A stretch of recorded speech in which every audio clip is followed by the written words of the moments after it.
Então, senhores, dando prosseguimento, estamos falando então da capacidade eleitoral passiva, requisitos de elegibilidade. Você já anotou aí no seu caderno, que é a nacionalidade, o alistamento eleitoral, o domicílio na circunscrição eleitoral, o pleno exercício dos direitos políticos e a filiação partidária. Mas o texto constitucional, além desses requisitos, traz outros requisitos. Esses outros requisitos são requisitos de idade. Também temos requisitos de idade para cada cargo. Vamos esquematizar então para os senhores os requisitos de idade. São requisitos de idade, aí a depender do cargo. Vamos começar então. Professor, meu sonho é ser presidente da República ou senador. Eu quero ser ou presidente da República ou senador. Além desses requisitos de idade, professor, aliás, além desses requisitos de elegibilidade, professor, que idade tenho que ter para ser presidente ou senador? Você precisa ter 35 anos de idade para ser quê? Para ser presidente ou senador. Tudo bem? Então, para presidente ou senador, 35 anos de idade. Mas, professor, e se eu quiser apenas ser governador de estado? Para ser governador, eu preciso ter que idade? Simplesmente 30 anos. Mas, professor, e se por acaso eu quiser ser prefeito? Prefeito, deputado, seja estadual, seja federal, ou até juiz de paz, que também é um cargo eletivo, juiz de paz. Professor, quantos anos? 21 aninhos. 21 aninhos. Então, para prefeito, deputado, ou para juiz de paz, só é necessário que você tenha 21 aninhos. Para governador, 30 anos. Para senador ou presidente, 35 aninhos. Agora, se o que você quer ser é simplesmente vereador, professor, quero ser vereador. Quantos aninhos tenho que ter? Basta ter 18 anos. Então, senhores, preste atenção. Com 18 anos, você já pode ser vereador. Para prefeito, deputado, juiz de paz, 21 aninhos. Para governador, 30 anos. Para presidente ou senador, 35. Isso cai bastante no concurso público. Tudo bem, senhores? Tranquilo quanto a essa ideia? Beleza. Agora vamos colocar aí na tela o dispositivo constitucional, que é o parágrafo 3º do artigo 14 da Constituição, para que você perceba essa ideia. Vamos lá, acompanha aí em casa, então, na tela. Olha lá, parágrafo 3º do artigo 14 diz o seguinte: são condições de elegibilidade na forma da lei, ou seja, estamos falando da capacidade eleitoral passiva. Primeiro requisito, nacionalidade brasileira. Segundo requisito, pleno exercício dos direitos políticos. Terceiro requisito, alistamento eleitoral. 4, o domicílio eleitoral na circunscrição. 5, a filiação partidária, falamos dele. E ainda a idade mínima de, olha lá, 35 anos para presidente e vice-presidente da República ou senador.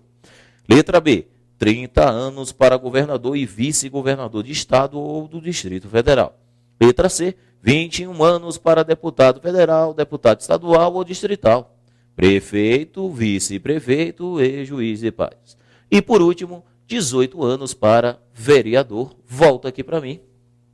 Então, como você pôde observar aí na Constituição, esses são os requisitos para a capacidade eleitoral ativa.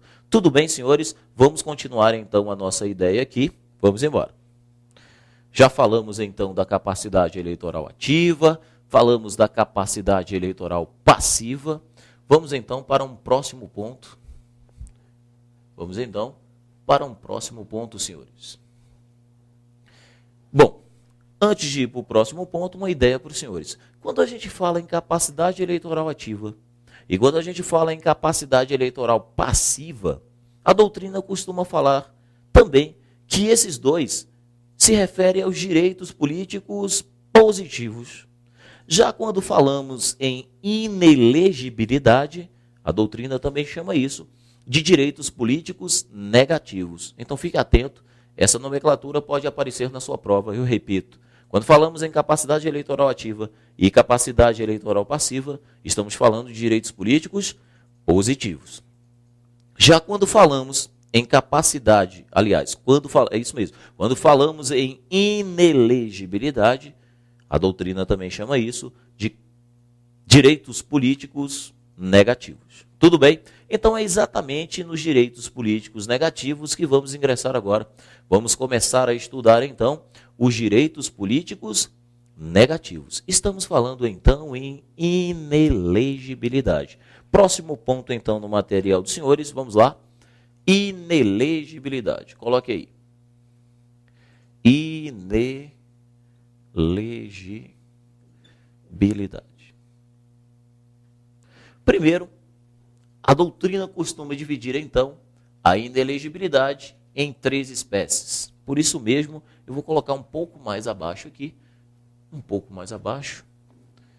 Vamos colocar aqui. Um pouquinho mais abaixo. Inelegibilidade.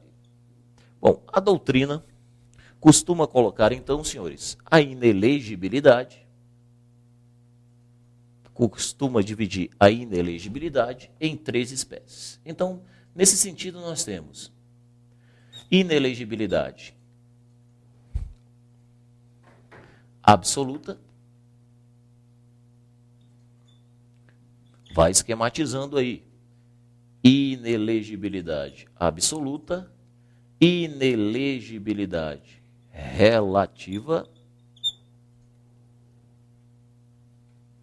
e inelegibilidade reflexa. Inelegibilidade absoluta, inelegibilidade relativa e inelegibilidade reflexa. Temos então, senhores, 3 espécies de inelegibilidade. Como bem falei para os senhores, a inelegibilidade também pode ser denominada de direitos políticos negativos. Tudo bem? Essa nomenclatura pode aparecer então na sua prova, direitos políticos negativos ou inelegibilidade. Inelegibilidade absoluta, inelegibilidade relativa e inelegibilidade reflexa. Tudo bem? Primeiro ponto então, professor, quem é absolutamente inelegível? Em outras palavras, a inelegibilidade absoluta incide em quem? Quem é por natureza inelegível? Bom, conforme a Constituição Federal, são inelegíveis absolutamente 2 grupos de pessoas. Vamos colocá-los aqui então. São inelegíveis absolutamente, vai esquematizando aí no seu caderno, são absolutamente inelegíveis quem? Os inalistáveis. E você já sabe quem são os inalistáveis. Os inalistáveis são os conscritos e os estrangeiros. Então, os inalistáveis são absolutamente inelegíveis. Dito de outra forma, são absolutamente inelegíveis os conscritos e os estrangeiros. Tudo bem? Também são absolutamente inelegíveis os analfabetos. Então, os analfabetos também se constituem no outro grupo de inelegíveis absolutamente. Tudo bem? Vai esquematizando no seu caderno. Então, vimos até agora que são absolutamente inelegíveis os inalistáveis, que consiste nos conscritos e nos estrangeiros, e também são absolutamente inelegíveis os analfabetos. Tudo bem, senhores? Tranquilo quanto a isso? Essa é a inelegibilidade absoluta. Qual é a ideia da inelegibilidade absoluta? Bom, a ideia é a seguinte. A ideia é de que o indivíduo ele é inelegível por natureza. Quando a Constituição diz que ele é inelegível, está dizendo que ele é absolutamente inelegível pela sua própria natureza, ele é inelegível. Basta que ele seja analfabeto ou se classifique como inalistável, ele é absolutamente inelegível. Agora, quando falamos em inelegibilidade relativa, a ideia muda. Na inelegibilidade relativa, não queremos saber se o indivíduo é inelegível por natureza, queremos saber se ele está inelegível naquele momento, por uma determinada circunstância. Então, a ideia da inelegibilidade relativa é outra. A ideia que se tem de uma inelegibilidade relativa é a seguinte: o indivíduo ele não é inelegível, ele está está inelegível naquele momento por uma determinada circunstância. Exemplo, professor. O exemplo, então, da inelegibilidade relativa prevista na Constituição é o seguinte. Diz lá a Constituição que o titular do cargo do Executivo, presidente, governador ou prefeito. Eu repito, diz a Constituição Federal que o titular de cargo do Executivo, quais são os cargos do Executivo? Presidente, governador e prefeito. O titular do cargo do Executivo, se ele quiser se candidatar a um outro cargo na eleição seguinte, diz a Constituição, ele tem que renunciar 6 meses antes. A pergunta é, e se ele não renunciar 6 meses antes? E se ele só resolveu se candidatar a um outro cargo, faltando já 5 meses para o término do mandato, ou seja, faltando 5 meses para o pleito, poderia ele renunciar para concorrer a um outro cargo? Não, porque nesse período ele já se tornou inelegível. Mas veja, inelegível relativamente. Nesse caso, então, o titular do cargo do Executivo ele não é inelegível por natureza. Ele está inelegível naquele momento por uma determinada circunstância. Neste caso, qual a circunstância? Ora, ele não ter renunciado 6 meses antes do pleito. Entendemos isso? Então, dei um exemplo aí da inelegibilidade relativa. Outro exemplo de inelegibilidade relativa são aqueles casos de suspensão de direitos políticos. Por exemplo, um condenado. O indivíduo está cumprindo uma pena, foi condenado a 10 anos de prisão. Ele é absolutamente inelegível? Não. Ele não é absolutamente inelegível. Ele é relativamente inelegível. Naquele momento, por uma determinada circunstância, ele se tornou inelegível.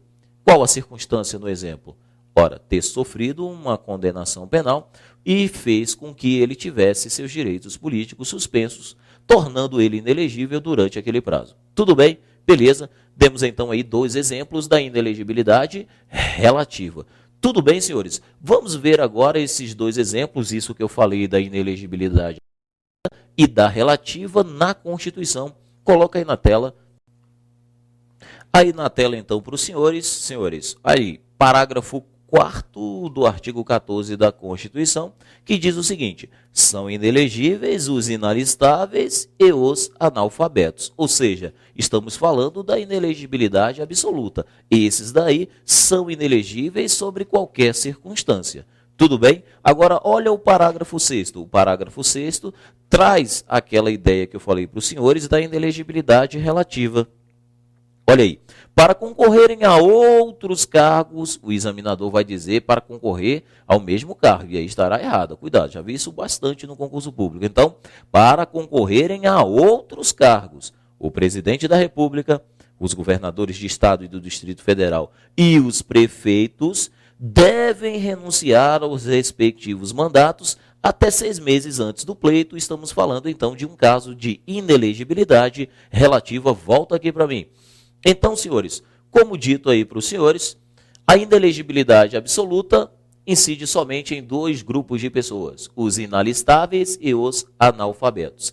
A inelegibilidade relativa, como falamos, o indivíduo não é inelegível. Ele está por uma determinada circunstância, como, por exemplo, o titular do cargo do Executivo, presidente, governador ou prefeito, que quer se candidatar a um outro cargo, ele teria que renunciar 6 meses antes do pleito. Se não renunciar, ele se torna inelegível. Professor, absolutamente inelegível? Não. Ele se torna relativamente inelegível. Tranquilo, senhores? Beleza? Então vamos para a mais interessante agora. Essa aparece mais no concurso público, então preste atenção nessa parte aqui, porque nós vamos entrar então na inelegibilidade reflexa. Primeira ideia, a inelegibilidade reflexa é uma subespécie da relativa. Ela é uma subespécie da relativa. O que isso significa, professor? Significa que a ideia é a mesma. Ou seja, o indivíduo não é inelegível por natureza, ele está inelegível por uma determinada circunstância. A diferença é que na reflexa, essa circunstância é específica. Então, professor, me diga, que circunstância é essa que torna o indivíduo inelegível reflexamente? Então, anote aí no seu material que nós estamos falando da circunstância parentesco. Então, a circunstância é o parentesco. Essa circunstância do indivíduo ser parente de um titular do cargo do executivo, então, a circunstância do indivíduo ser parente, isso vai tornar ele inelegível. Tudo bem? Agora veja a ideia. A ideia é a seguinte. Acompanhe aqui para que você não se perca na matéria. Preste atenção. Então, imagine esse indivíduo aqui. Imagine esse indivíduo. Vamos falar então da inelegibilidade reflexa. Inelegibilidade reflexa, como bem falei, é aquela onde incide a chamada circunstância do parentesco. Então, imagine que esse indivíduo é titular de um desses cargos aqui. Ele é presidente, governador, ou ele é prefeito. Então, essa é a primeira ideia, senhores. Não se perca na matéria, preste atenção. Para a gente falar, para falarmos então em inelegibilidade reflexa, o titular do cargo tem que ser titular de cargo do executivo. Ele tem que ser presidente, governador ou prefeito. Porque se ele for titular de um outro cargo, imagine que esse indivíduo aqui fosse senador. E se ele for senador, professor, senador, aí não nos interessa. Por quê? Porque senador é cargo do legislativo. E se ele for senador, não há que se falar em inelegibilidade reflexa, uma vez que ela não vai existir quando o titular for do cargo do legislativo. Então, não interessa, é isso que o examinador vai fazer com você no concurso público. Então, para a gente começar a falar em inelegibilidade reflexa, o titular do cargo tem que ser de cargo do executivo. Ele tem que ser presidente, governador ou prefeito. Só assim é que vai incidir a inelegibilidade reflexa. Tudo bem, então vamos lá. A pergunta agora é, esse indivíduo, ele é titular de cargo do executivo. Esse fato, o fato dele ser titular de um desses cargos, este fato vai refletir em seus parentes, tornando os seus parentes inelegíveis. Daí o nome, inelegibilidade reflexa. Olha que fácil, olha que interessante. De novo, o fato desse indivíduo ser presidente, governador ou prefeito, este fato vai tornar seus parentes inelegíveis, ou seja, o fato dele ser titular de um dos cargos do executivo vai refletir nos seus parentes, tornando seus parentes inelegíveis. Mas a pergunta que fica agora é, professor, já sei então quando vai incidir a inelegibilidade reflexa. Eu sei que ela vai incidir quando o titular do cargo for o titular de cargo do executivo. Agora eu preciso saber quais são os parentes que se tornam inelegíveis. São todos os parentes que se tornam inelegíveis? Não. Então a Constituição diz que se torna inelegível primeiro, acompanhe aqui, primeiro se torna inelegível, vamos dar a mão aqui, se torna inelegível a esposa. Então, ó, vamos desenhar aqui. Ou seja, o cônjuge. O cônjuge se torna inelegível. Então, olha aí que desenho maravilhoso. Primeiro, o cônjuge se torna inelegível. Quem mais se torna inelegível? O cônjuge, diz a Constituição Federal, e os parentes consanguíneos, até o 2º grau ou por adoção. Que parentes de sangue? Bom, para a linha de cima, quem se torna inelegível? Os pais. Então vamos colocar aqui, os pais. Quem mais? Sobe mais um pouquinho, professor? Sim. Se tornam inelegíveis também os avós. Os avós também se tornam inelegíveis. Então, veja, se tornam inelegíveis os pais e os avós. Sobe mais um pouquinho, professor? Não. Porque a Constituição diz até o 2º grau. Então, 1, 2. Chega. E para a linha de baixo, quem se torna inelegível?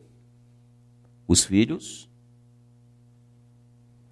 Os filhos. Quem mais, professor? Além dos filhos, os netos. os netos também se tornam inelegíveis. Então, perceba, se tornam inelegíveis os filhos e os netos. Olha que fácil. Então, o fato do indivíduo ser presidente, governador ou prefeito, diga-se de passagem, titular de um cargo do executivo, isso vai refletir nos seus parentes, tornando seus parentes inelegíveis. Que parentes? Primeiro, antes dos parentes, o cônjuge e os parentes consanguíneos até o 2º grau ou por adoção. Que parentes de sangue? Na linha de cima, os pais e os avós. Na linha de baixo, filhos e netos. Desce mais um pouquinho, não, porque a Constituição diz até o 2º grau. Aí você conta, 1, 2, chega.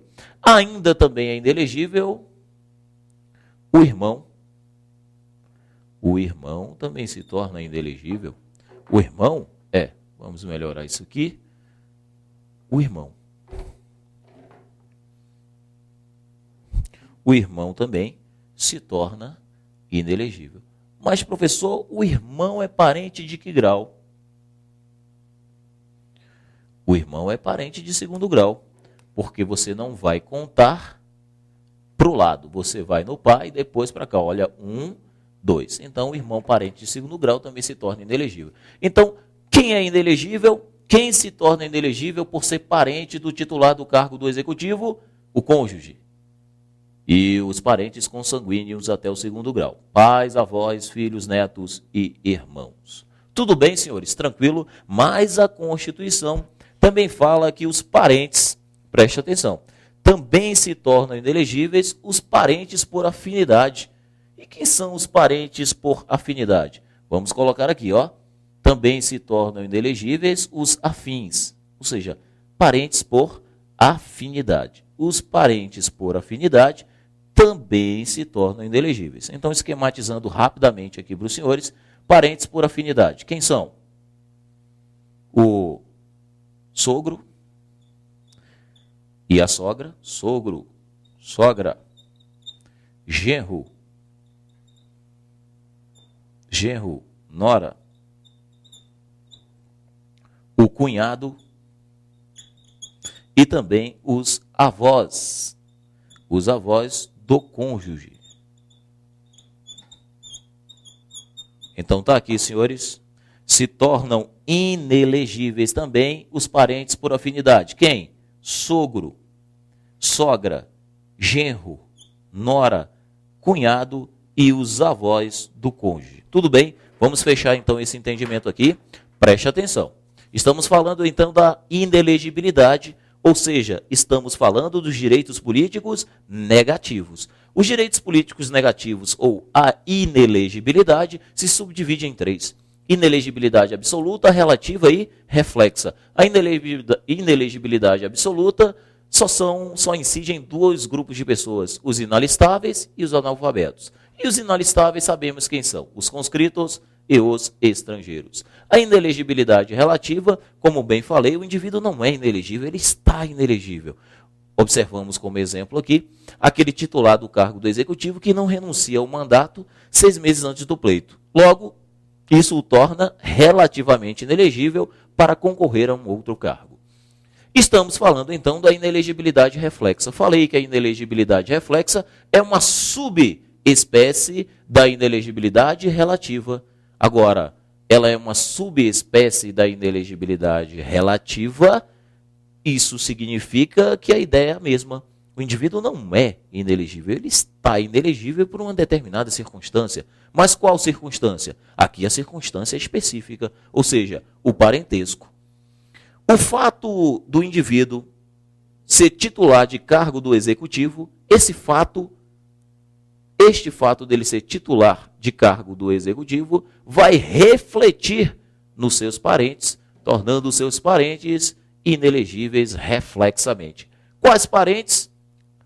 Os parentes consanguíneos ou afins até o 2º grau ou por adoção, diz a Constituição Federal. Então, pais, avós, filhos, netos, irmãos e também o cônjuge se torna inelegível. Tudo bem, senhores? Beleza? Começamos então a desenvolver a ideia. Vamos continuar no desenvolvimento então. Bom, já sabemos que a inelegibilidade reflexa, ela só incide para para aqueles parentes dos titulares do cargo do executivo. Mas agora a pergunta seria a seguinte: mas professor, venha cá. Eu quero saber o seguinte: eu quero saber qual é a jurisdição. Ou seja, essa inelegibilidade reflexa, ela vai incidir em todo o território nacional? Se, professor, eu sou filho do governador, se eu sou filho do governador do meu estado, isso significa que eu me torno inelegível, correto? Sim, você se torna inelegível. Bom, mas e aí? Eu fico inelegível somente para os cargos do executivo, professor, lá dentro do meu estado? Não. Você se torna inelegível para qualquer cargo. Ouça bem, uma coisa é a titularidade. Para a gente falar, então, em inelegibilidade reflexa, o titular do cargo tem que ser do executivo. Agora, os seus parentes, aqueles que se tornam inelegíveis, os seus parentes, perceba aqui, os parentes, eles se tornam inelegíveis para qualquer cargo. Para qualquer cargo. Seja o cargo do executivo, seja o cargo do legislativo. O que isso quer dizer, professor? Ora, eu vou repetir. Para a gente falar em inelegibilidade reflexa, o titular do cargo tem que ser do executivo. Tudo bem? Titular do cargo. Agora, os parentes, eles se tornam inelegíveis para qualquer cargo. Não é só para cargo do executivo. Qualquer cargo dentro da jurisdição do titular. O que isso quer dizer, professora? Quer dizer que se eu sou filho do governador do meu estado, eu me torno inelegível para qualquer cargo dentro daquele estado. Dentro daquele estado, então, eu não posso concorrer a nenhum cargo, seja ele do executivo, seja ele do legislativo. Agora, se eu sou filho do senador, de um dos senadores do meu estado, sou filho de senador, posso concorrer a cargo eletivo, professor? Com certeza. Porque o titular do cargo, o seu pai, ele é titular de cargo do legislativo, senador. Logo, não há que se falar em inelegibilidade reflexa. Tudo bem, senhores? Espero que tenha ficado fácil, porque direito constitucional é fácil.